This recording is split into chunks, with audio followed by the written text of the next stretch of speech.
Irmãos, vamos abrir as nossas Bíblias na Epístola de Paulo aos Coríntios. Primeira Epístola de Paulo aos Coríntios, capítulo 2. Vamos ver desde o verso 1.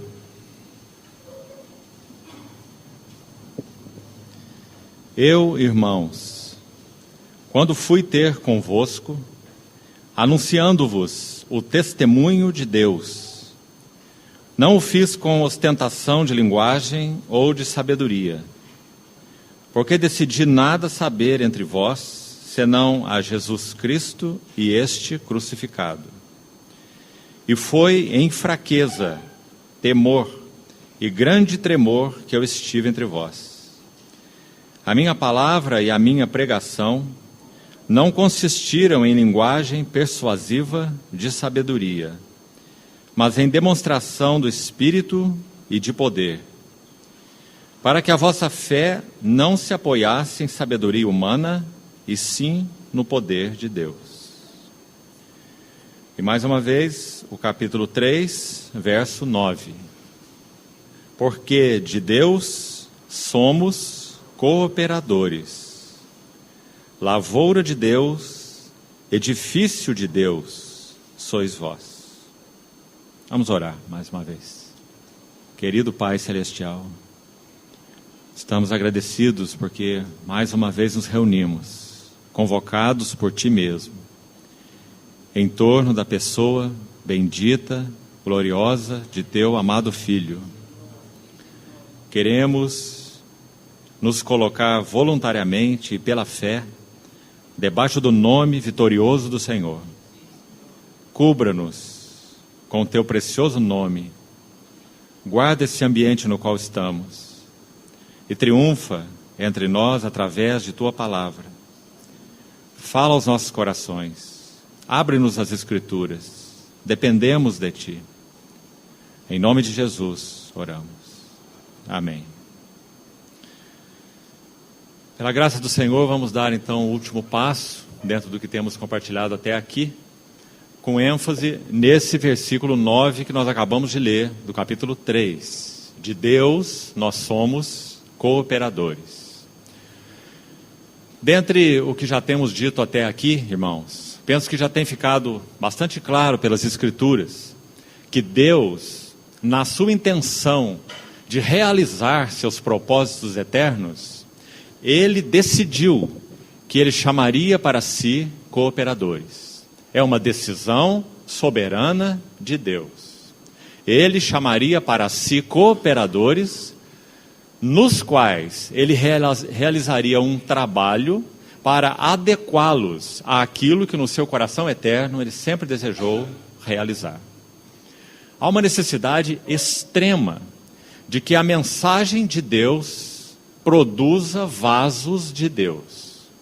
Os vasos que Deus usa devem se tornar adequados à sua mensagem. Todos os homens que Deus trabalhou na sua palavra, essa é uma verdade inequívoca. Para que a mensagem, a palavra, a proclamação, a revelação de Deus, ela tenha genuinidade, alcance, poder, realidade espiritual, é necessário que os vasos que a proclamam sejam encarnações vivas dessa palavra de Deus. Quando a Bíblia diz o verbo se fez carne, isso não é apenas um ato, um fato e um ato literal maravilhoso, o eterno verbo de Deus assumindo natureza humana. Mas essa declaração envolve um princípio espiritual. E esse princípio é: o método de Deus para que sua palavra seja proclamada é: o verbo se faz carne.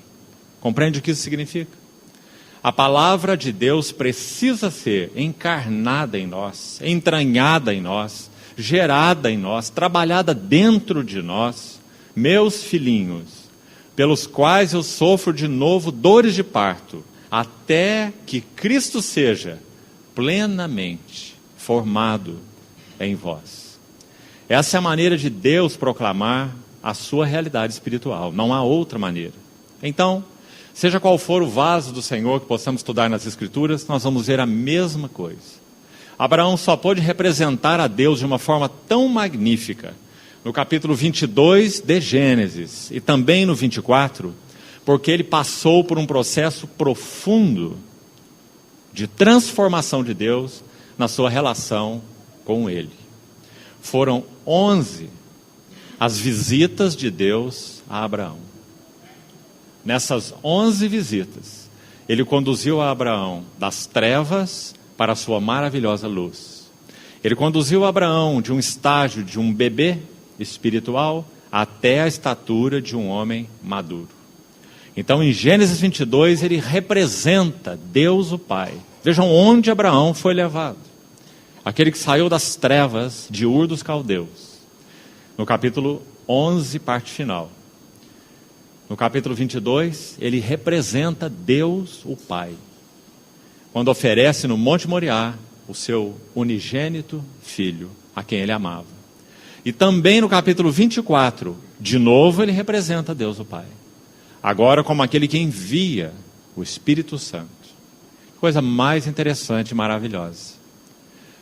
Gálatas 4 diz que Deus realizou 2 envios. Esses 2 envios realizam tudo que seu coração deseja.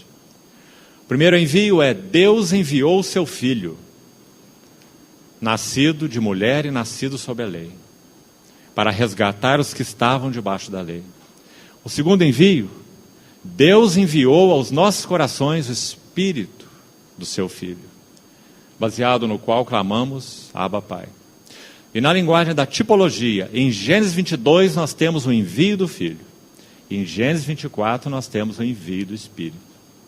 Então, assim com todos os vasos do Senhor, o Senhor trabalhou a vida deles de tal maneira que eles não fossem simplesmente um gravador, um repetidor da mensagem de Deus, mas que a mensagem de Deus trabalhasse neles de tal forma que eles fossem encarnações vivas da realidade espiritual, da palavra de Deus, da mente de Deus, do coração de Deus.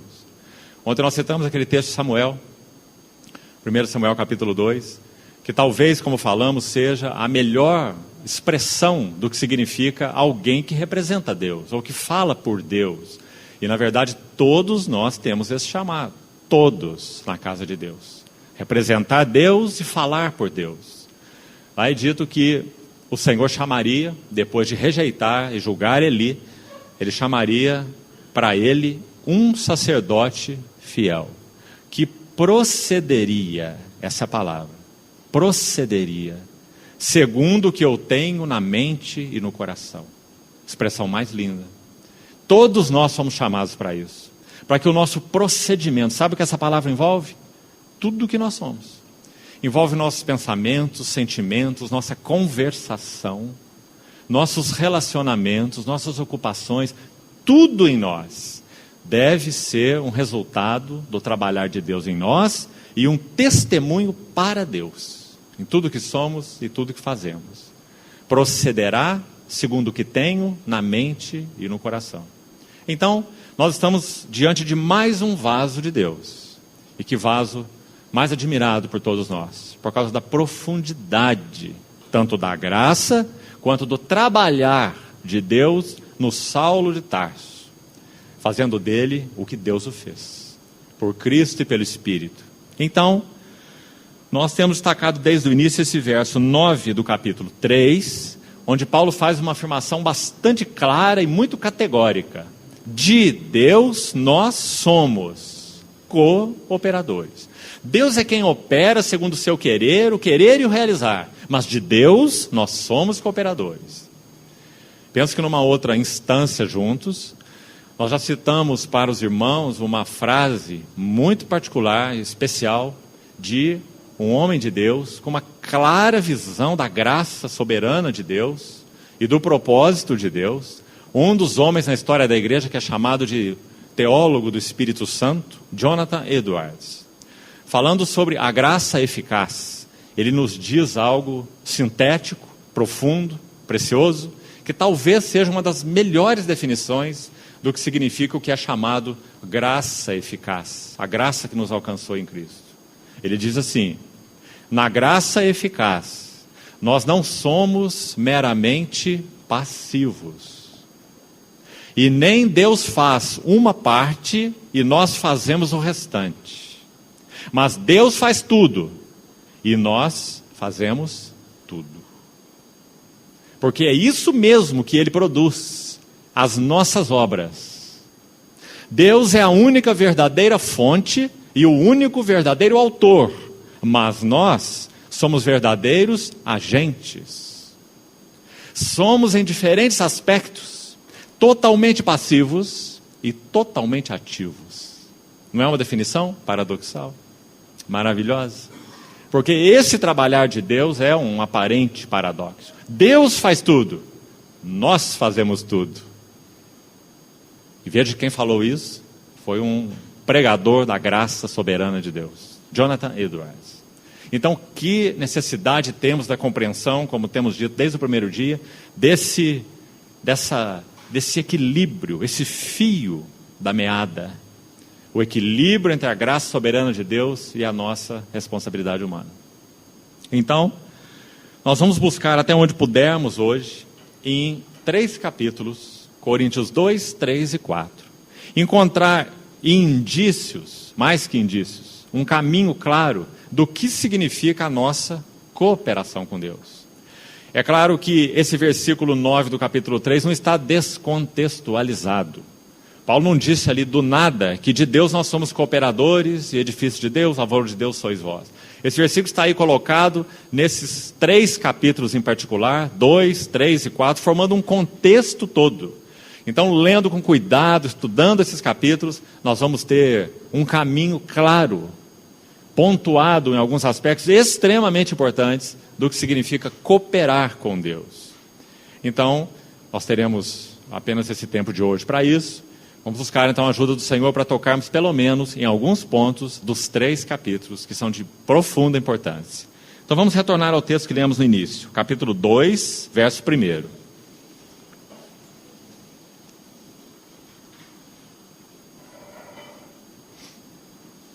Eu, irmãos, quando fui ter convosco anunciando-vos o testemunho de Deus. O que é o testemunho de Deus?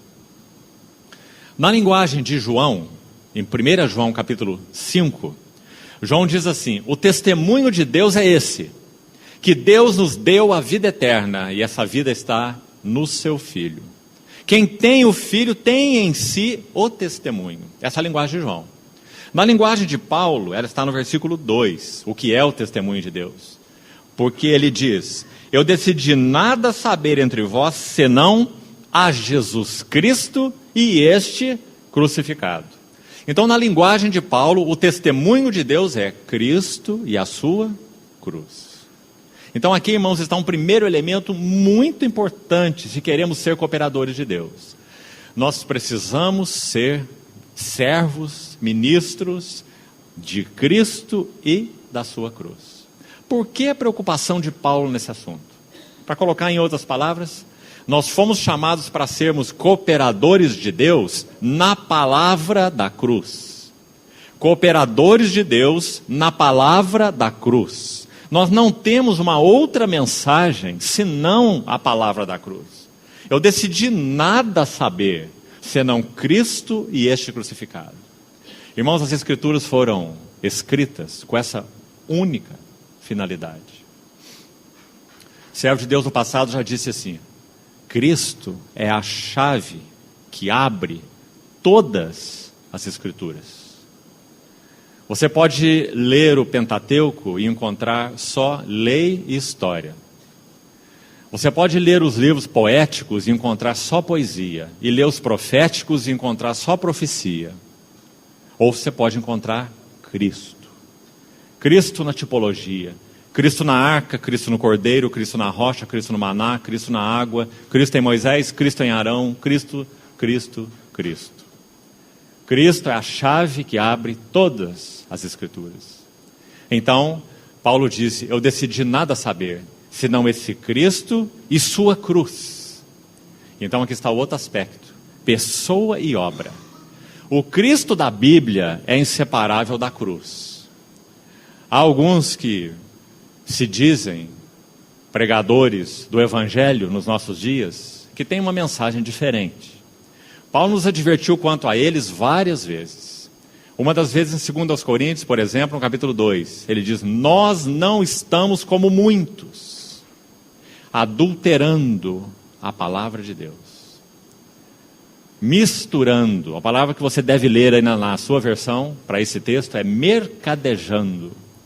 Não estamos como muitos mercadejando a palavra de Deus. 2 Coríntios 2, 16 e 17. E a ideia ali é misturando, a ideia ali é adulterando. Por quê? Porque a mensagem de Deus é Cristo e suas insondáveis riquezas. Cristo de Gênesis a Apocalipse. As glórias de Cristo na tipologia, nas sombras, na profecia, na história, nos tratos de Deus com Israel, no anjo da aliança, nos personagens, como já citamos alguns exemplos aqui, em que Deus trabalhou de modo tão profundo para mostrar características do seu amado Filho e do caráter do seu Filho. Então o foco de Deus é Cristo, as riquezas insondáveis de Cristo. Mas, irmãos, a pessoa é inseparável da obra. Um Cristo sem cruz não é o Cristo de Deus, e nem o Cristo da Bíblia. Mas uma cruz sem Cristo é vazia e nada significa. Então a cruz só é gloriosa por causa da glória de quem ali morreu. É a glória da pessoa que transmite glória para a obra. Então Paulo coloca num versículo os dois juntos. Cristo, pessoa, e este crucificado, obra. Cristo e a sua cruz. Irmãos, nós teremos toda uma eternidade sem fim. Coisa que nossa mente, de forma nenhuma, consegue conceber. Sem fim. E sem monotonia. Por quê? Porque nós, como seres limitados, que sempre seremos, mesmo quando estivermos face a face com o Senhor, limitados ainda, porque somos criaturas, só Ele é o Criador, inextinguível, então nós teremos uma eternidade sem fim. Para quê? Segundo a Bíblia, contemplarmos as riquezas do nosso Senhor Jesus Cristo. Os seus servos o servirão. Assim o livro termina. Contemplarão a sua face. E nas suas frontes estará escrito o nome dele. Ô irmão, se ele será a grande ocupação dos séculos e séculos vindouros, qual devia ser a nossa ocupação hoje? Se ele é o assunto de Deus por toda a eternidade, qual devia ser nosso assunto hoje? Se ele é a mensagem de Deus para toda a eternidade, qual devia ser nossa mensagem hoje? Cristo e este crucificado. E assim as riquezas da cruz. Teremos toda uma eternidade para apreciar aquilo que é chamado de os feitos notáveis da cruz. Quanto o Senhor Jesus realizou na cruz. Sabe, se você estudar com cuidado a obra da cruz no Novo Testamento, sabe o que você vai ver? São pelo menos 22 feitos notáveis que o Senhor Jesus realizou numa única obra. 22, pelo menos. O que ele fez e o que aconteceu quando ele morreu. São as riquezas da cruz de Cristo. Agora, sabe como nós resumimos? Nós ficamos com uma. Cristo morreu pelos nossos pecados. E as 21 nós mal conhecemos. Paulo disse: eu decidi nada saber, senão Cristo e este crucificado. Essa é a palavra da cruz. Onde ele usou essa expressão? Volte uma página na sua Bíblia e veja o versículo 18 do capítulo 1. Certamente a palavra da cruz é loucura para os que se perdem, mas para nós que somos salvos é o poder de Deus. Veja o versículo 23. Mas nós pregamos a Cristo crucificado. De novo, pessoa e obra. Glorioso Cristo e suas riquezas e a grandiosa cruz. Escândalo para os judeus e loucura para os gentios. Mas para os que foram chamados, tanto judeus como gregos, pregamos a Cristo, poder de Deus e sabedoria de Deus. Nós sabemos que essas duas raças aí são representativas de muitas maneiras. Uma delas é que, de certa forma, nós podemos dividir o cristianismo nessas duas ênfases. Tudo que alguns querem ver como cristãos é o poder de Deus. Tudo que outros querem como cristãos é entendimento das coisas de Deus. Uns têm o foco nos milagres, outros têm o foco no conhecimento, na sabedoria. Alguns chegam a dizer: toda a revelação de Deus já foi dada nas suas escrituras, e para isso nós falamos um sonoro amém. Isso já aconteceu. Graças a Deus pela Bíblia, a revelação completa de Deus. Mas isso não significa que esse é um livro intelectual, acadêmico, porque ele definitivamente não o é. E nós vamos ver isso no capítulo 2 de 1 Coríntios. Esse livro é um livro selado para nós, até que o Espírito Santo tire as escamas dos nossos olhos. E nós possamos ver as glórias de Cristo e da sua cruz. Então, isso é a palavra da cruz. Agora vamos seguir no capítulo 2, mais um elemento importante para os cooperadores de Deus. Verso seguinte, verso 3. E foi em fraqueza, temor e grande tremor que eu estive entre vós. Versículo tão simples, né? Aparentemente podemos achar que não nos diz nada. Nos diz e muito. Porque quem está falando isso, queridos irmãos, naturalmente falando, vamos olhar um pouco da sua vida natural, é o grande Saulo de Tarso. E você sabe que ele era grande, não sabe? Instruído aos pés de Gamaliel. Ele ousou falar um pouco do seu currículo em Filipenses capítulo 3. Se alguém acha que pode gloriar na sua carne, na sua sabedoria e no seu conhecimento, eu, muito mais. Impressionante o que ele disse, né? Ele fez isso para fazer um contraste de como ele via essas coisas que na carne ele se gloriava e como ele se via agora. Você deve conhecer Filipenses 3. Então ele diz: eu sou um hebreu de hebreus, da tribo de Benjamim e circuncidado ao 8º dia. Quanto à justiça que há na lei, irrepreensível. Um fariseu, instruído aos pés de Gamaliel. Então ele expõe o seu currículo em Filipenses 3 e diz assim: mas o que outrora para mim era lucro, isso eu considerei perda. Sim, eu considero tudo como perda, por causa da sublimidade do conhecimento de Cristo Jesus, o meu Senhor, pelo qual eu perdi todas as coisas e as considero como um refúgio, lixo inútil, para ganhar a Cristo e ser achado nele, não tendo justiça própria que procede de lei, mas a justiça que é mediante a fé, etc., para o conhecer. Conhecimento esse homem já tinha tanto, mas não um conhecimento de Cristo. Mas agora, quando ele escreve aos Coríntios, ele tem conhecimento de Cristo. Ele não é um novatozinho na vida cristã. Ora, o Senhor Jesus glorificado se apresentou a ele na estrada de Damasco. Ele ficou cego 3 dias. Aquele que via, achava que via tudo e sabia tudo, ficou cego 3 dias.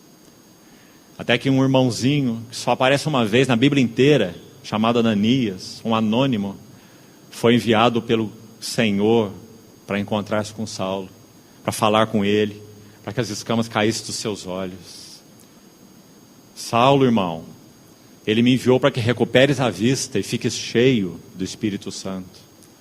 Ele te mostrará o quanto importa sofrer pelo meu nome. Você vai ser um profeta entre os gentios. E aqui está ele, dizendo que nessa condição agora já, em Cristo, cheio da graça, do poder do Espírito, ele vai até os Coríntios. E isso está registrado em Atos 18. Nos primeiros 10 versículos. E você vai ver quando ele entra naquela cidade pagã. Havia um templo ali muito conhecido, o templo de Afrodite, onde, segundo a história, havia 1000 prostitutas cultuais. Esse culto a Afrodite era um misto de orgia e tudo mais. Uma adoração idólatra e uma orgia de todas as formas. Foi nesse lugar que Paulo pregou e ficou ali 1 ano e meio, 18 meses em Corinto. E ele passou horas duras ali. Numa noite, quem sabe se preparando para dormir, ele teve uma visão. E nessa visão o Senhor disse a ele: não temas. Essa palavrazinha aparece na Bíblia 365 vezes. Não temas. Fala e não te cales. porque ninguém ousará te fazer mal, porque eu tenho muito povo nessa cidade. Coisa maravilhosa. Esse homem que viveu essa experiência em Corinto é que está dizendo isso que nós estamos lendo aqui. Eu estive entre vocês em fraqueza. Sabe qual é um dos nossos grandes problemas na nossa cooperação com Deus? É que nós somos fortes. Paulo era fraco. E foi em fraqueza, temor e grande tremor que eu estive entre vós. Irmãos, naturalmente falando, sabe o que Paulo podia fazer com esses coríntios? Vamos usar uma palavra no nosso português bem claro. Ele poderia dar um nó na ideia desses coríntios. Porque ele era um tremendo filósofo, sábio, culto, intelectual. Esse era Saulo de Tarso. E ele se apresenta ali naquela assembleia e diz: fraqueza, temor e grande tremor. Parece que isso não combina com esse homem, não é? Combina muito. Porque agora ele é um servo do Senhor Jesus Cristo. Agora ele compreendeu que nem mesmo o depósito que ele tem da revelação de Cristo serve para nada, a não ser que esse depósito seja constantemente revitalizado pelo Espírito Santo. Não é o tema dos versículos 4 em diante? Olha qual a pessoa que ele menciona no versículo 4. Ele esteve entre eles em fraqueza, temor e grande tremor, e minha palavra, verso 4, e a minha pregação não consistiram em linguagem persuasiva, uma linguagem que convence, que faz adeptos, que faz discípulos, uma linguagem persuasiva de sabedoria, e isso ele tinha muito, como já falamos. Agora escute o final do versículo: mas em demonstração do Espírito e de poder. Queridos irmãos, como isso tem faltado entre nós, no seio da igreja, no nosso meio, nos nossos relacionamentos, mas não deveria. Nós, como cooperadores de Deus, fomos chamados para conhecer o significado do ministério do Espírito Santo. Mas nós já vamos chegar ao ministério do Espírito Santo. Vamos devagar com o texto. Versículo 2. Palavra da cruz. Nós, cooperadores, precisamos envolver todo o nosso coração com a palavra da cruz, que é Cristo e suas riquezas, e a cruz e suas riquezas. Essa é a nossa centralidade. Quando nós pregamos, qual é a nossa centralidade? Quando nós partimos o pão, qual é a nossa centralidade? Quando nós adoramos, qual é a nossa centralidade? Cristo e sua cruz é a centralidade de Deus e dos cooperadores de Deus. Então, primeiro, a palavra da cruz. Segundo, versículo 3 que já lemos: estive entre vós em fraqueza, temor e um grande tremor. Como podemos chamar isso? Segundo aspecto, o caminho da cruz. Porque, como falamos, Paulo era alguém que tinha um potencial imenso e uma condição tão grande na sua própria carne, no que ele era. Mas ele esteve entre eles assim, como diz o versículo 3. Por quê? Porque Paulo conhecia não apenas a palavra da cruz, mas Paulo conhecia o caminho da cruz. Lembra o que o Senhor Jesus disse, irmãos? Se alguém quer vir após mim, aproveite seu potencial. Deus te deu um talento. Deus te deu um talento de oratória. Deus te deu um talento musical. Deus te deu um talento, sei lá do que. Reúne os teus talentos e leve para a igreja. Resultado: morte, confusão. Porque não é assim que Deus age. E nós precisamos ser ajudados nesse assunto, e muito, muito ajudados. Há muitos anos atrás, muitos anos, mais de 30 anos, um advogado se converteu no local onde nós morávamos. Ele tinha 6 meses de vida cristã. E ele foi colocado para pregar a palavra, porque ele era advogado. Ele tinha oratória, carne em ação, carne pregando, carne religiosa.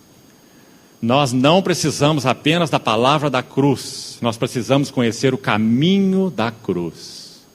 Como nós podemos exemplificar nesses 3 capítulos o que significa o caminho da cruz? Abra, por favor, capítulo 4. Veja o versículo 9, escute com atenção. 4, 9.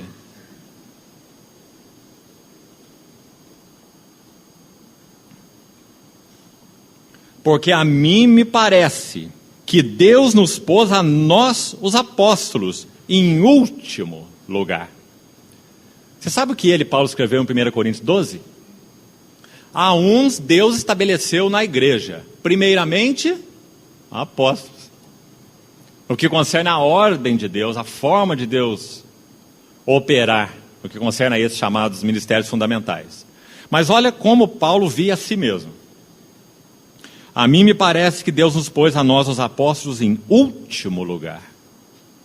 Como se fôssemos condenados à morte. Porque nos tornamos um espetáculo ao mundo, tanto a anjos como a homens. Nós somos loucos por causa de Cristo. Você sabe o que ele quer dizer com isso? É considerados loucos. Que indivíduo mais estranho. Olha essa coisa que ele prega. Ele prega para judeus a palavra da cruz, eles escutam e dizem: isso é um escândalo.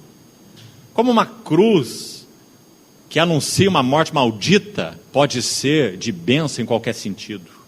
Escândalo para os judeus. Ele pregava a mesma palavra da cruz para os gentios e o que ele ouvia era loucura.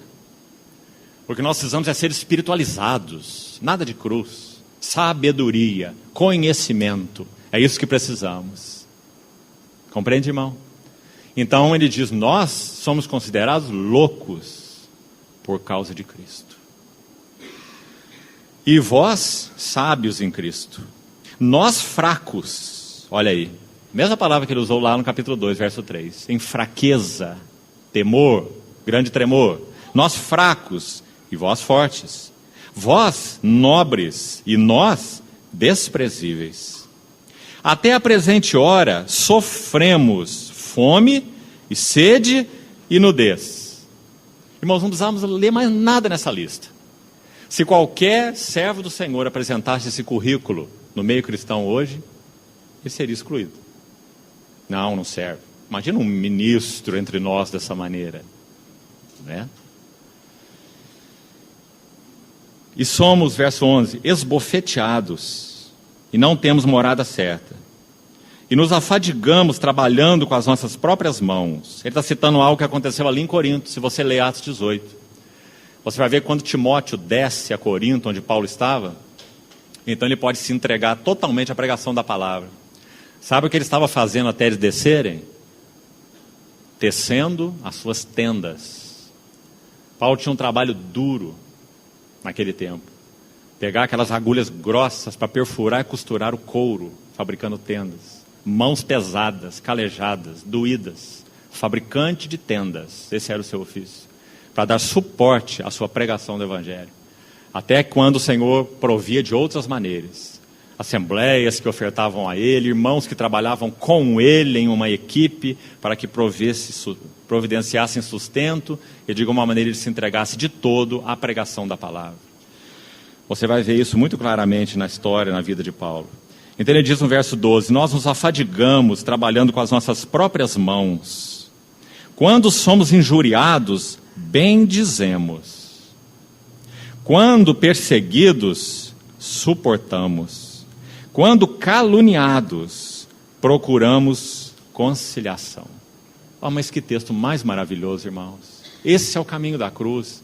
Como a igreja pode ser edificada sem o caminho da cruz? Responda para você mesmo. Sabe o que nós somos quando olhamos uns para os outros? Todos nós, um monte de egos juntos. Isso é que nós somos por natureza. Como que nós podemos ser edificados? Nós amamos tanto a nós mesmos e a ninguém mais. Nós servimos tanto a nós mesmos. Nós buscamos nos colocar em primeiro plano, em primeiro lugar. Como nós podemos ser edificados como casa de Deus? Não há caminho, a não ser, louvado seja o Senhor, o caminho da cruz. A si mesmo se negue, tome a sua cruz e siga-me. Porque aquele que quiser salvar, aquele que se agarrar, quiser preservar o que é, perderá sua vida. Mas aquele que a perder por minha causa, achá-la. Você sabe que ali está falando uma troca de vida, né? Porque as palavras usadas são psique e zoe. Psique, alma. Zoe, vida eterna, vida de Deus. Está dizendo, você vai alcançar e entrar cada vez mais profundamente nessa segunda, zoe, se você aprender a negar o psique. Do contrário, não. Então o caminho da cruz não é imposto sobre nós. Por trás da cruz tem um grande C, com 2 letras maiúsculas. Se alguém quer. você tem a liberdade de dizer não. Mas não poderá ser um cooperador do Senhor. Porque não há um outro caminho. E vamos terminar com o verso 13 aí, desse mesmo contexto. Capítulo 4, verso 13. Quando caluniados, procuramos conciliação. Até agora temos chegado a ser. Você viu essa palavra? Isso aí é o status máximo, isso é o clímax do que eles chegaram a ser como apóstolos. Sabe qual é o clímax? Lixo do mundo e escória de todos. Irmãos, essas palavras são muito fortes para muitos de nós. Vá consultar os termos no original para você ver o que significa. Lixo significa aquilo que é descartado. Lixo, uma boa palavra no nosso português. Algo que não serve para nada, então é jogado fora. A próxima palavra, escória, significa uma impureza que é varrida para o canto, porque ela é nojenta, ela é impura, então ela é varrida e empurrada para o canto. Paulo falou, é isso que nós somos.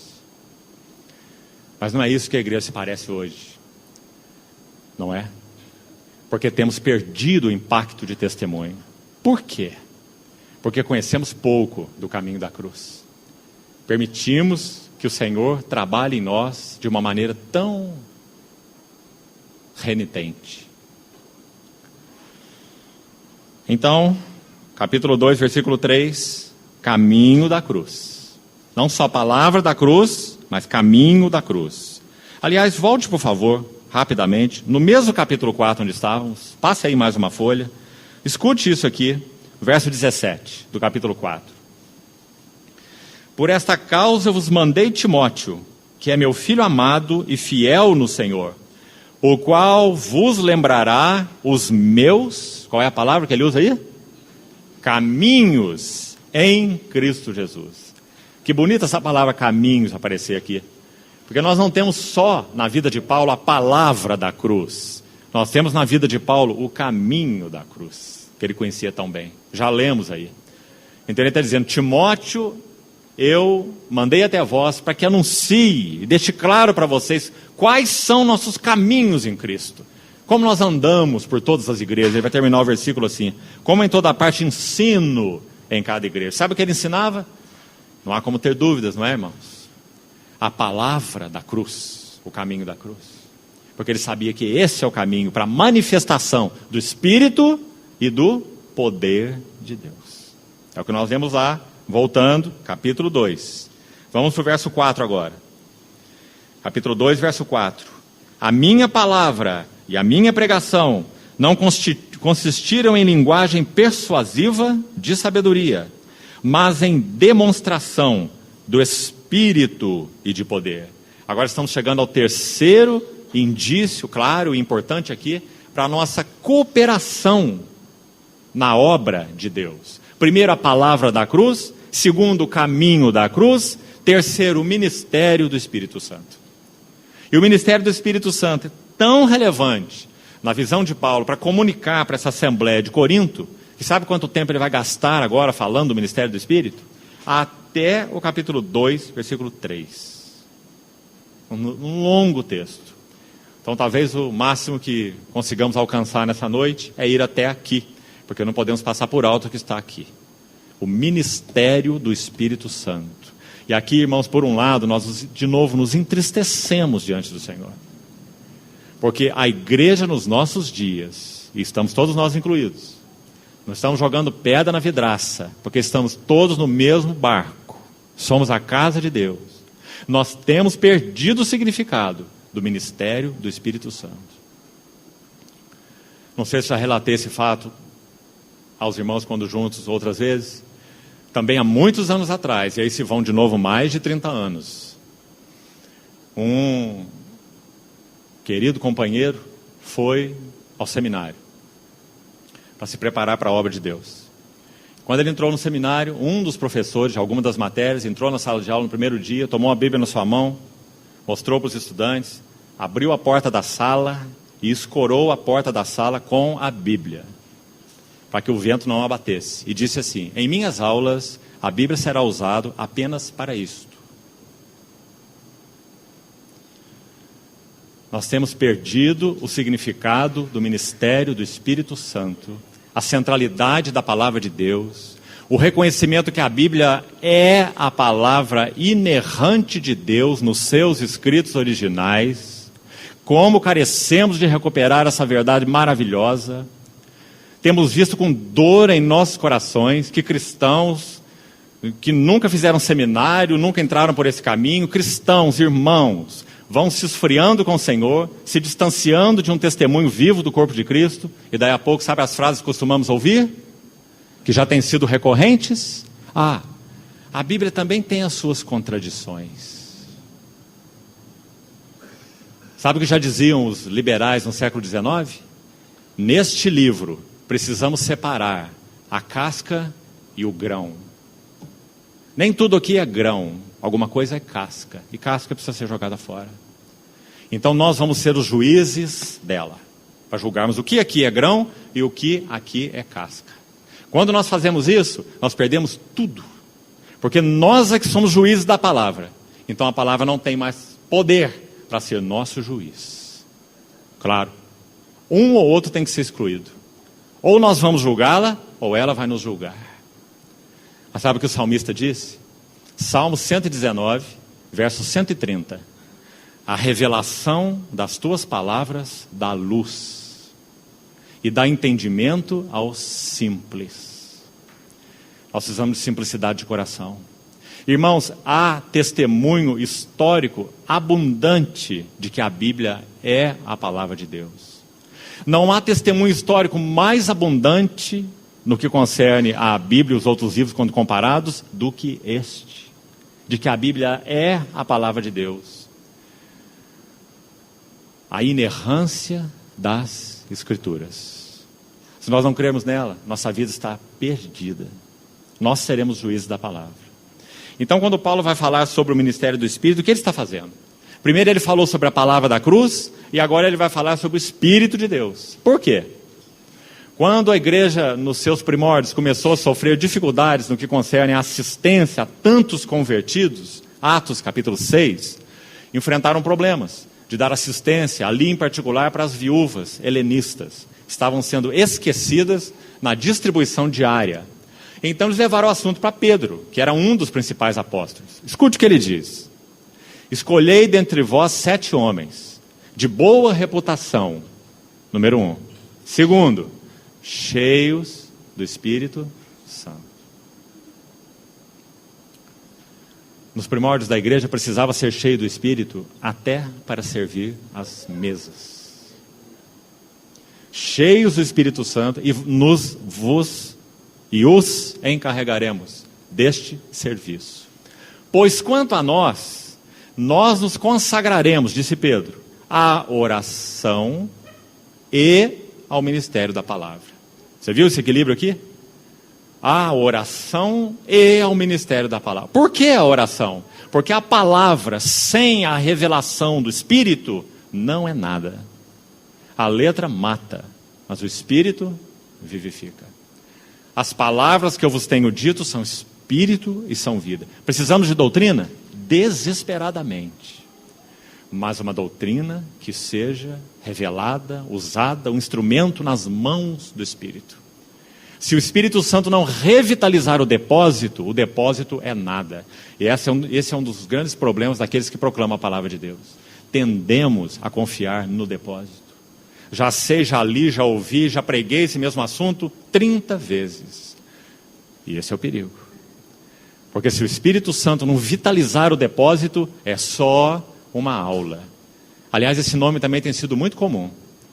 O santo se reúne, a palavra é ministrada, e isso é chamado de aula. Fui dar uma aula, ouvi uma aula. Aulas e mais aulas. O método bíblico não é aula, o método bíblico é pregação. Pregação. Porque o Espírito precisa vitalizar a sua palavra. E a palavra foi dada para ser um instrumento do Espírito. Então Paulo vai falar muitas linhas sobre o ministério do Espírito. Vamos ver alguma coisa importante aqui.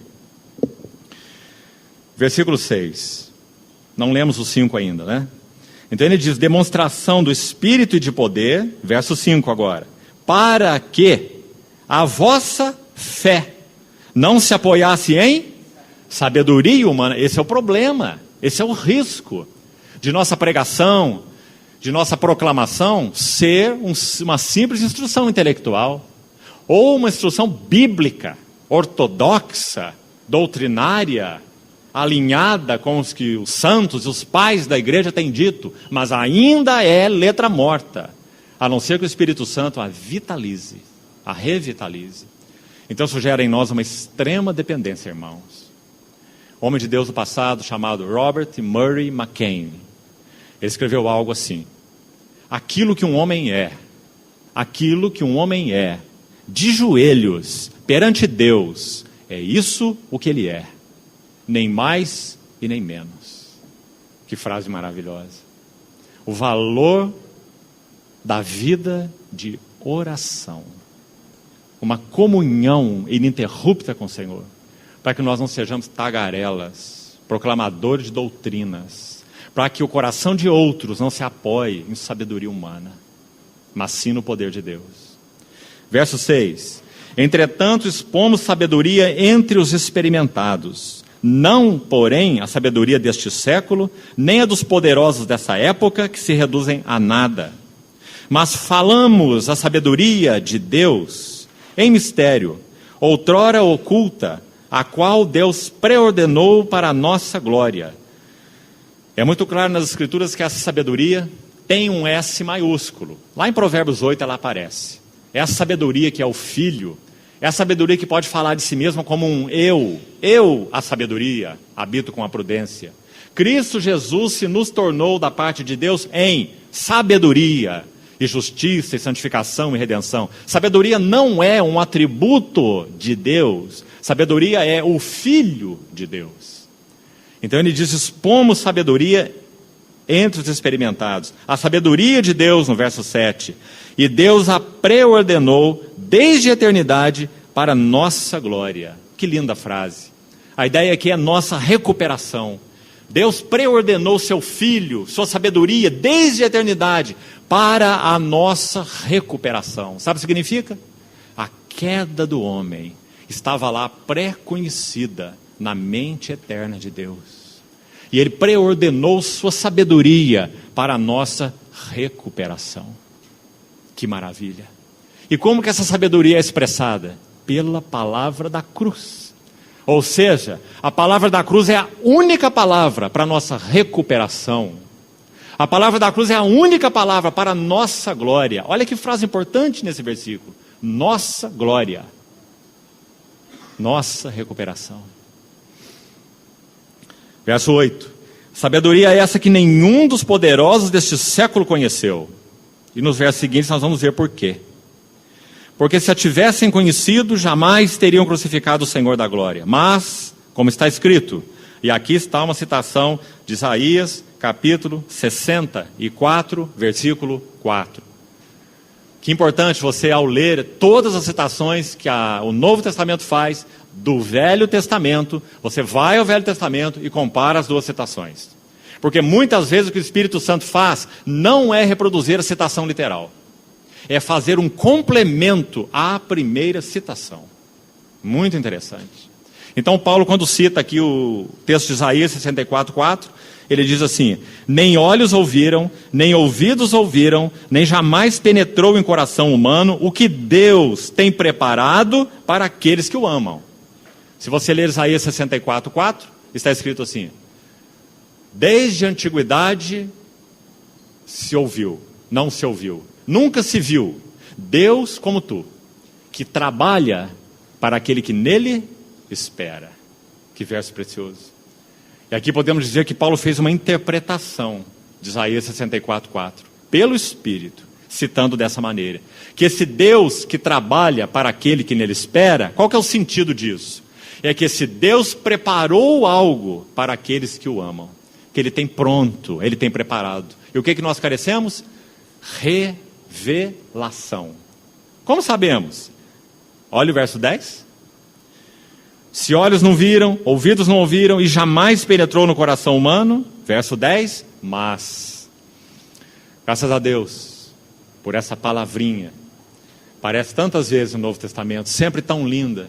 Nós estávamos mortos em delitos e pecados, andando segundo o curso do mundo, segundo o príncipe da potestade do ar, mas Deus, sendo rico em misericórdia. E aqui nós estávamos com os nossos olhos embaçados, essa sabedoria nunca seria acessível para nós, nossos olhos não poderiam ver, nossos ouvidos não poderiam ouvir, na nossa mente humana não poderia penetrar, mas Deus nolo revelou pelo Espírito. Graças a Deus. Irmãos, nós somos os vasos da revelação de Deus. Nós somos os vasos onde Deus depositou sua revelação dos mistérios eternos, daquilo que estava oculto no coração de Deus. Verso 10 continua: porque o Espírito a todas as coisas perscruta, até mesmo as profundezas de Deus. Vamos adiantar um pouquinho aqui. Se você ler o verso 11 e 12, já vamos chegar nele, os dois a mais aí juntos, 10, 11 e 12. Que verdade. Pense um pouco. Lembra quando nós falamos, ontem, se não me engano, anteontem ou ontem, que o Deus triuno, Pai, Filho e Espírito, vivem nessa relação preciosa, completa, eterna, de harmonia, de amor, de conhecimento, de sabedoria, de tudo que Ele é em si mesmo? Pois esse texto está dizendo que uma dessas pessoas, lembrando que cada pessoa do Deus triuno, Pai, Filho e Espírito, eles possuem toda a divindade em si. O Pai é Deus completo, o Pai não é um terço de Deus.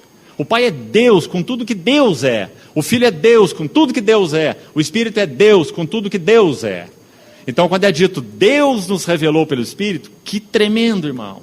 Está dizendo que essa pessoa foi-nos enviada. Ah, irmãos, que o Senhor abra os nossos olhos. Porque Ele conhece as profundezas. É claro, Ele é Deus. E Ele nos foi enviado. Será que nós temos nos assombrado diante do significado disso? Que povo que nós somos, irmãos. Jesus orou por isso. Escute as palavras dele. É por eles que eu rogo. Não pelo mundo, mas pelos que me deste do mundo, porque são teus. A fim de que todos sejam um. E como és tu, ó Pai, em mim e eu em ti, também sejam eles em nós, para que o mundo creia que tu me enviaste. Que coisa mais maravilhosa, irmãos. Que o Senhor nos ajude a não vivermos de migalhas, uma vida medíocre, aquém do que Ele nos chamou. Deus nos deu o seu Espírito, que a todas as coisas perscruta e até as profundezas. Que maravilha. Nada dos conselhos eternos foi negado ao Espírito de revelar para nós.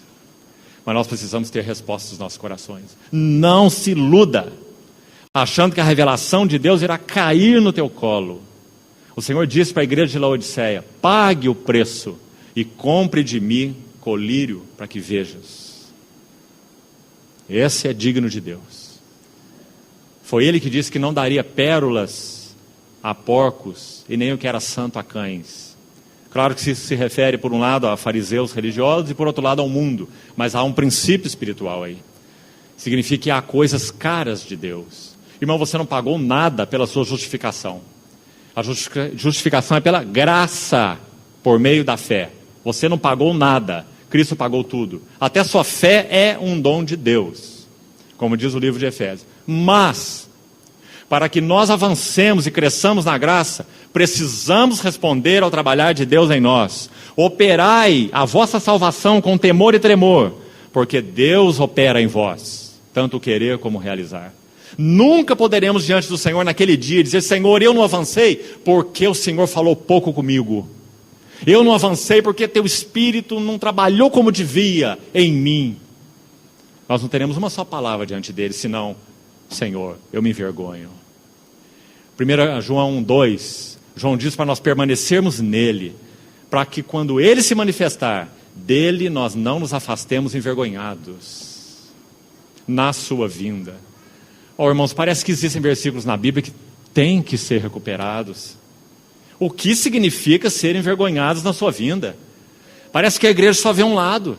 Na vinda do Senhor Jesus, todos os santos só se alegrarão. Será o dia da grande alegria. Cuidado, irmão. Porque 1 João 2,28 está dizendo que alguns vão se envergonhar. Para que não nos envergonhemos diante dele na sua vinda. Não é se envergonhar para condenação. Você não está numa cordinha pendurada entre o céu e o inferno. Hoje salvo, amanhã perdido. Não é assim que cremos que a palavra de Deus ensine. Mas não é disso que nós estamos falando. Não estamos falando de céu nem de inferno. Estamos falando de desenvolver a nossa salvação. E de avançarmos naquilo para o que o Senhor nos chamou. Ele sempre vai fazer isso, junto conosco, e não às expensas de nós. Versículo 11. Porque qual dos homens sabe as coisas do homem, senão seu próprio espírito que nele está? Assim também as coisas de Deus. Ninguém as conhece, senão o Espírito de Deus. Agora vem esse lindo verso 12. Ora, nós não temos recebido o Espírito do mundo, e sim o Espírito que vem de Deus. Por isso que Paulo, terminando lá sua epístola aos Coríntios, ele fala assim: o amor de Deus o Pai, a graça do Senhor Jesus e a comunhão do Espírito Santo estejam com todos vós. O Senhor Jesus poderia ter realizado tudo o que ele realizou na cruz e nós não termos nenhum gozo delas. Pense sobre isso. Esse é o ensino da Bíblia, claro. Nós só temos o gozo e a posse delas por causa da habitação da terceira pessoa da Trindade dentro de nós. Porque ele enviou o seu Espírito. Cristo nos poderia dar um decreto por escrito, dizendo assim: você teve seus pecados perdoados, você está livre da ira vindoura, você é uma nova criação, e nós teríamos lá um decreto, e teríamos que dizer amém, amém a esse decreto, confio nele, mas não teríamos nenhuma experiência, não teríamos nenhum gozo e nenhum avanço em nós mesmos, sem que ele nos enviasse o Espírito Santo. Por isso ele enviou o Espírito Santo. Ele me glorificará, diz o Senhor Jesus, para tomar tudo que é meu e vou-lo anunciar. Graças ao Senhor. Ele vai vos fazer lembrar de tudo que eu vos tenho dito. Aliás, o Espírito em João 14, 15 e 16 é apresentado de 3 formas interessantes. 3 vezes ele é chamado Espírito da verdade. Verdade em João significa algo que tem conteúdo. Não é um contraponto para mentira, é um contraponto para sombra. Sombra e realidade. É assim que João usa a verdade. Quando o Senhor Jesus diz em verdade vos digo, ele diz em realidade. A videira natural é sombra, a videira Israel também é sombra. Eu sou a videira verdadeira, ou a videira que tem realidade. Tão claro.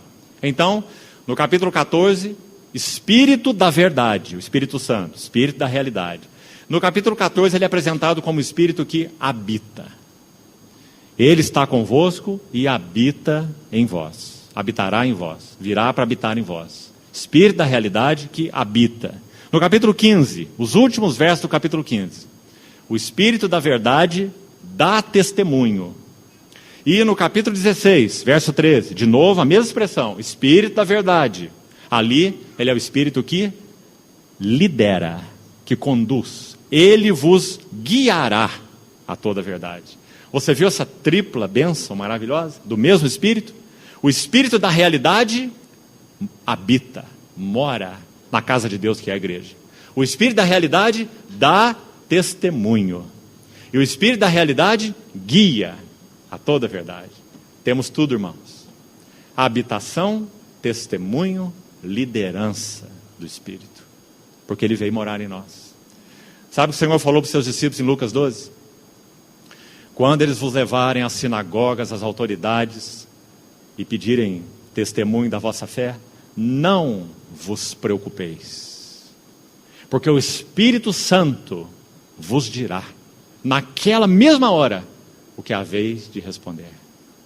Porque é o Espírito que dá testemunho. Então é sobre esse Espírito que Paulo está falando aqui. Não temos recebido o Espírito do mundo, mas sim o Espírito que vem de Deus, para que conheçamos. Cuidado sempre, irmão e irmã, com a palavra conhecer. Nós somos resultado da era iluminista. Penso, logo existo. Que acha que tudo se resume a esse cabeção que nós temos, né? A palavra conhecer, como é usada aí, significa não só conhecer, mas também experimentar. Para que conheçamos saboreando, conheçamos pondo as mãos. Pedro diz assim, se é que já tendes a experiência de que o Senhor é bondoso. Lembra as palavras de Pedro? Experiência ali, sabe o que significa aquela palavrinha na língua original? Degustação. Se é que já tendes degustado, saboreado, provado que o Senhor é bondoso. Isso não está aqui, isso está aqui. Verso 13. Disto falamos, não em palavras ensinadas pela sabedoria humana, mas ensinadas pelo Espírito. Irmãos, não é por menos que Paulo tenha gastado tantas linhas com o Espírito, não é? Olha a quantidade de coisas que já vimos até aqui que o Espírito faz. Agora ele está dizendo, palavras ensinadas pelo Espírito. Que expressão mais linda. Vamos entendê-la através do verso 14. Conferindo coisas espirituais com espirituais. Ora, o homem natural não aceita as coisas do Espírito de Deus porque lhe parecem loucura e não pode entendê-las, porque elas se explicam, discernem espiritualmente. Verso 13. Um versículo difícil. Na nossa tradução, no nosso português, realmente ficou bastante confusa a interpretação. Leia e veja se você consegue explicar. Disso também falamos, não em palavras ensinadas pela sabedoria humana, até aqui entendemos muito bem. Agora o problema está nessa última frase. Mas ensinadas pelo Espírito, conferindo coisas espirituais com espirituais. Aí está o termo difícil. Então, se você estudar aí, procurar entender o que Paulo quis dizer, conferindo coisa espiritual com coisa espiritual, o versículo, na verdade, é simples. Ele disse assim, as realidades espirituais, eternas, as realidades que são em Cristo, elas só podem ser explicadas com palavras espirituais. Se o Espírito Santo não nos der as palavras adequadas para explicar a realidade espiritual, nós somos obtusos. Falar, mas nós não refletimos, não registramos a verdade espiritual. E essa é uma experiência comum de todos nós. Com certeza você já saiu de uma reunião, o Espírito falou algo ao teu coração, revelou algo de Cristo ao seu coração, aquilo impactou você, aí você vai para casa, e aí alguém que não veio à reunião lá da sua casa pergunta assim, o que foi compartilhado? Aí você diz, algo maravilhoso tocou meu coração sobre Cristo. E você vai tentar reproduzir. E você não consegue. Não é? Por quê? Quanto mais avançamos no Senhor, mais pelo Espírito, nós temos as palavras ensinadas pelo Espírito para reproduzir as realidades espirituais. Na linguagem natural também é assim. Palavras são a roupagem das ideias. E assim no mundo espiritual. As realidades espirituais precisam de uma roupagem própria para serem transmitidas. E não é sabedoria humana que vai transmiti-las. Por isso ele faz esse contraste no capítulo 2 desde o início. Esqueça a sua instrumentalidade humana, ela não é adequada para transmitir realidades espirituais. Então ele fala, comparando coisas espirituais com espirituais, com palavras ensinadas pelo Espírito. Oh, irmãos, que importante. Só quando avançamos no conhecimento espiritual do Senhor, no conhecimento de Cristo e de sua cruz, no caminho da cruz, conhecendo o ministério do Espírito, de revelação em revelação, com a palavra de Deus sendo aberta para nós, nas suas belezas, é que então essa linguagem vai se tornando adequada. O homem de Deus do século passado definiu revelação assim. T. Austin Sparks, certa vez definiu revelação assim. Revelação espiritual é uma abertura no reino da realidade espiritual contida na pessoa de Cristo e feita pelo Espírito Santo. Que definição boa, porque realmente é isso que a Bíblia ensina. Revelação é uma abertura, antes estava selado, mas agora foi aberto. Bem-aventurados os vossos olhos, porque veem, e os vossos ouvidos, porque ouvem. Quantos profetas e justos quiseram ver o que vedes e não viram? Ouvir o que ouvis e não ouviram? Graças ao Senhor por isso. Então ele diz revelação, há uma abertura no reino da realidade espiritual. Só o Espírito Santo pode fazer essa abertura. Então qual é a nossa atitude diante dele? Dobrar os nossos joelhos. Porque se ele não revelar, nós só temos instrumentalidade humana. Mente ensinando mentes. E o resultado? Morte. Aridez. Porque a letra mata. Mesmo a letra da Bíblia. Então ele segue. Aqui vamos precisar encerrar. Final do capítulo 2. Verso 15. Porém o homem espiritual. Ah, que expressão bonita. E também não pode ser confundida. Homem espiritual não é necessariamente um homem maduro em Deus. Homem espiritual é um homem que está aprendendo a andar segundo o Espírito. Tem uma diferença muito grande entre uma coisa e outra. Muito grande.